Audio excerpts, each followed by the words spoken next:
வாழ்க வளமுடன். அனைவருக்கும் வணக்கம். எனக்கு தெரிஞ்ச எந்திரம் மந்திரம் பற்றி உங்ககிட்ட சொல்கிறேன். நீங்கள் ஜாக்கிரதையாக இருந்துக்குங்க. எனக்கு தெரிந்த எந்திரம், அதாவது எந்திரம்னா தாயத்து கட்டுறது தானே.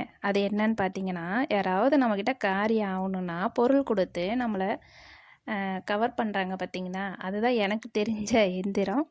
மந்திரம்னா என்ன சொல்கிறது, அதாவது மந்திரம் வசியப்படுத்துறது. நான் அவங்களுக்கு ஏதாவது காரியம் ஆகணும், வேலையாகணும்னா ஆசை வார்த்தை பேசுகிறாங்க பார்த்தீங்களா நம்மக்கிட்ட, அதுதான் எனக்கு தெரிஞ்ச மந்திரமாக தெரியுது. அதே தந்திரம் அப்படின்னா அவங்க அதே தான், காரியம் ஆகணுன்னா தந்திரமாக பேசி, கோவப்பட்டாலும் கோவமே இல்லை, அப்படியே சாந்தமாக இருந்து நம்மக்கிட்ட காரியத்தை நைஸாக வாங்கிக்கிறது, அதுக்கு பேர் தான் தந்திரம்னு நினைக்கிறேன் நான். இதை பற்றி நீங்களும் கமெண்டில் சொல்லுங்கள், ஷேர் பண்ணுங்கள். எனக்கு தெரிஞ்ச எந்திரம் மந்திரம் தந்திரம் இப்படி தான் நான் யோசிச்சுருக்கேன். ஏன்னா இப்படி தான் நடக்குது. வாழ்க வளமுடன்.